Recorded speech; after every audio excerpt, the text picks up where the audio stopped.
La neige tombe en silence. Au milieu de la nuit... Non, attendez, j'ai déjà dit ça. Bon, pour rappel, dans une intrigue, quand tout va trop bien, on s'ennuie un peu. C'est pour ça qu'on a besoin des forces antagonistes, qui vont venir créer des obstacles, provoquer le conflit, et faire qu'il y a une histoire à raconter.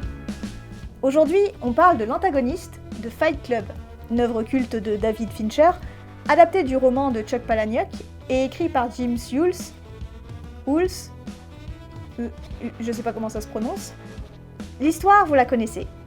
Un type anonyme et déprimé rencontre le charismatique Tyler Durden. Ensemble, ils fondent le Fight Club, un groupe de combat clandestin, que Tyler transforme en groupuscule terroriste pour lutter contre la société de consommation. Le protagoniste aimerait bien l'arrêter, sauf que Tyler et lui sont en fait la même personne. Bon, mais Fight Club, c'est une œuvre complexe, avec plusieurs lectures possibles. Et pour être honnête avec tout ce qui a déjà été dit sur le sujet, je voyais mal ce que je pouvais ajouter. Mais je me lance. Bref, aujourd'hui, on parle de l'écriture du personnage antagoniste. Bienvenue dans Plot Point.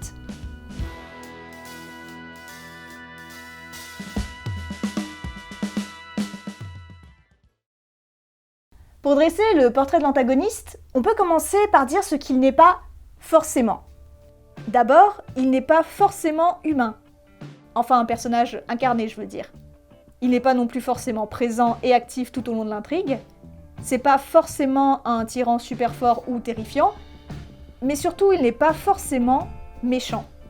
Et oui, tout ce qui compte, c'est qu'il s'oppose au protagoniste au niveau de son but, ou de ses valeurs, ou de n'importe quoi. Dans l'anatomie du scénario, John Truby donne quelques conseils pour bien écrire un bon antagoniste. J'en ai noté 3. Petit 1, il doit être exceptionnellement doué pour lutter contre les faiblesses du protagoniste. Autrement dit, il tape là où ça fait mal. Par exemple Quasimodo, qui souffre de son apparence, a peur du monde extérieur, parce que Frollo lui répète qu'il est un monstre, et qu'il vaut mieux vivre caché. Petit 2, il doit rentrer en conflit constant avec le héros.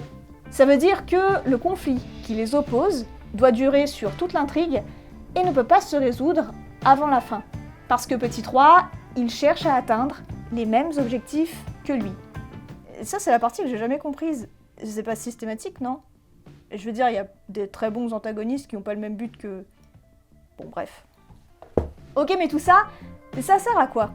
Pour rappel, une histoire, c'est un personnage qui veut quelque chose, mais pour l'obtenir, il va devoir surmonter des obstacles et faire des choix qui vont révéler sa vraie personnalité. Et pour y arriver, il va être contraint de changer. Et si on y pense, indirectement, c'est l'antagoniste qui aide le protagoniste à évoluer. Et ça, c'est beau. Donc pour résumer, l'antagoniste, c'est celui qui, par ses actions, empêche le protagoniste d'atteindre ses objectifs.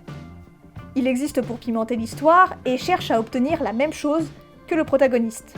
Enfin, il paraît. Donc l'antagoniste existe dépendamment du protagoniste. Beaucoup d'histoires fonctionnent sans suivre ces conseils. Mais le risque, c'est d'avoir des antagonistes oubliables.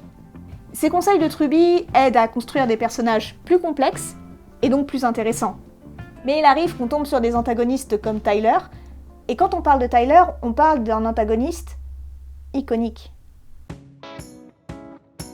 L'un dépend de l'autre. Alors pour comprendre l'antagoniste, il faut comprendre le protagoniste. Celui de Fight Club n'a pas de nom. C'est le narrateur, mais qu'ici on va appeler Jack, parce que c'est plus sympa pour l'analyse, mais aussi parce que c'est son nom dans le scénario. Le quotidien de Jack est monotone, et il essaye de remplir le vide de son existence avec Ikea. Niveau psychologie du personnage, Jack va mal pour 2 raisons. La première, c'est la société de consommation, qui le déconnecte du monde réel. Et la seconde, qui est une raison plus profonde, c'est un manque affectif lié à l'absence de son père. Ça, c'est un élément qui est davantage exploité dans le roman, mais qui a quand même sa place dans le scénario. Donc Jack trouve une solution pour se sentir mieux et devient accro aux réunions de malades en phase terminale. Ça lui donne l'impression d'être en vie. C'est là qu'il croise Marla, une touriste sans scrupules, qui se nourrit du malheur des autres, comme lui en fait. C'est par rapport à elle que va se jouer cette histoire de manque affectif.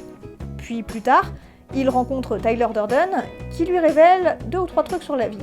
Things you own end up owning you. C'est la réponse que Jack attendait. S'il va mal, c'est parce qu'il est prisonnier de ses possessions. Et Tyler lui apporte une solution. La suite, vous la connaissez, ils fondent le Fight Club, ce qui aide Jack à se sentir mieux pendant un temps, mais Tyler transforme le club en projet chaos pour casser des Starbucks et détruire l'économie. Et pour l'arrêter, vu que Tyler est dans la tête de Jack, il n'y a pas 36 solutions. Donc on a 3 personnages, avec 3 rôles définis, Jack, Marla et Tyler, protagonistes, alliés et antagonistes. L'analyse pourrait tourner autour de ça, mais on est sur un film complexe, avec un très bon scénario. C'est donc là que je sors de ma manche une nouvelle notion de storytelling et de dramaturgie, la thématique. La thématique, pour faire simple, c'est le sujet profond de l'œuvre. Une réflexion de l'auteur qui va être illustrée par les personnages. Chacun représente une vision des choses, mais je réserve ça plus en détail pour une autre vidéo. Ce qu'il faut retenir, c'est qu'un personnage n'existe jamais pour rien. Ses actions ou son rôle vont servir à représenter une facette de la thématique. Et là où ça ressort le plus, vous l'avez deviné, c'est dans le conflit entre protagoniste et antagoniste. Le bien contre le mal, la raison contre la folie, l'ordre contre le chaos. Évidemment, généralement, le protagoniste c'est celui qui a raison sur le plan moral, et l'antagoniste celui qui a tort. Encore mieux, il arrive que l'antagoniste cherche à convaincre le protagoniste et le pousse à se remettre en question. Mais voilà, dans Fight Club, c'est pas clair.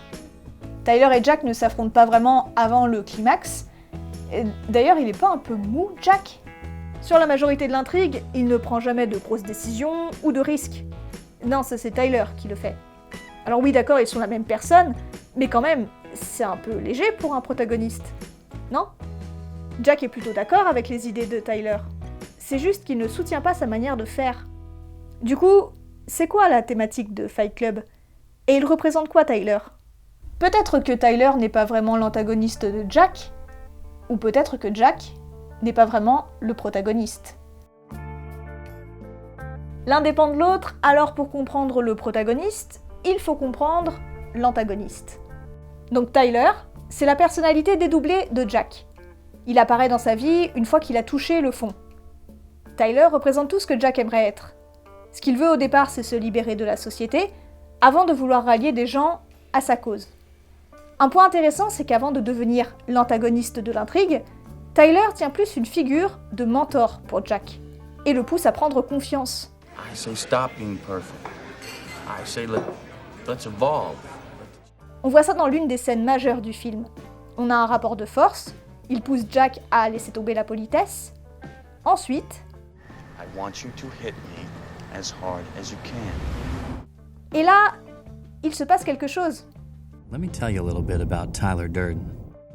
On casse la continuité narrative. Jack nous présente Tyler dans son boulot de projectionniste, et ça fait de Tyler un personnage qui contrôle le film d'une certaine manière. Il insère des images, il apparaît à l'écran dans des flashs, et c'est comme ça qu'un peu plus tard, Tyler souligne son message. En brisant le 4e mur. Exactement. Tyler et son message sortent du film, littéralement. Combien de fans ont un poster de Fight Club chez eux ? Combien peuvent en citer les répliques ? Combien de parodies, d'hommages, de clins d'œil sont faits ? Combien de parcours de cinéphiles ont démarré devant ce film ? Fight Club est culte, mais surtout, Tyler est culte. Tout le monde se souvient de son message, parfois même plus que de l'histoire. Donc Tyler, c'est le mentor charismatique d'un côté, mais c'est surtout le méchant de l'intrigue. Pas parce qu'il combat la société de consommation, mais parce qu'il est pire qu'elle. Pensez-y, il crée des franchises du Fight Club, lave le cerveau des membres du projet Chaos. Au final, il est aussi aliénant que ce qu'il combat, la violence en plus. Quand il découvre ça, Jack comprend que Tyler a tort. Nous aussi d'ailleurs. Enfin, non, il a raison sur la question de la consommation. Ça nous déconnecte de la réalité, on n'est pas à notre compte en banque, tout ça. Mais on comprend que sa manière de procéder est trop extrême. Ça n'est pas correct. Et du coup, Jack n'est pas vraiment le protagoniste, et Marla non plus. Donc ça veut dire que le vrai protagoniste de Fight Club, c'est nous. Alors non, pas dans le film, mais c'est à nous qu'il s'adresse quand il brise le 4e mur. C'est nous qui nous remettons en question. Si on était plus heureux en se débarrassant de la société capitaliste, c'est nous qu'il essaye de convaincre. Et même le choix d'engager Brad Pitt n'est pas anodin. Dans les années 90, sa carrière explose, et sa persona de superstar de cinéma résonne avec le désir de Jack de lui ressembler. Mais nous aussi en fait. On aimerait être aussi charismatique et confiant et libre que lui. Ça appelle à la réflexion de manière unique. Et donc on veut la même chose que lui, notre protagoniste et l'antagoniste veulent la même chose. Ah, là ça marche. Ce qui fait le succès d'un antagoniste, c'est pas seulement une question de charisme, mais aussi de position. Quand il nous fait considérer son point de vue, c'est là qu'il peut devenir excellent. Pour résumer, cet antagoniste a raison. Il veut la même chose que le protagoniste, mais sa manière d'y parvenir, ça n'est pas le bon moyen. Enfin, du point de vue de l'auteur. Et est-ce que ce serait pas ça, au final, la thématique de Fight Club ? On peut y voir une dénonciation de la masculinité toxique, une réflexion sur la crise identitaire ou sur la société capitaliste, ou alors que les frontières entre le bien et le mal sont floues, et que parfois, le mal vient de nous. Comme les critiques de l'époque, je peux pas trancher. Mais c'est pas grave, parce que ce qu'on retient de Fight Club, c'est que le rôle d'un grand antagoniste, c'est de rendre une œuvre plus riche, plus forte, en mettant les choses en perspective pour nous faire réfléchir.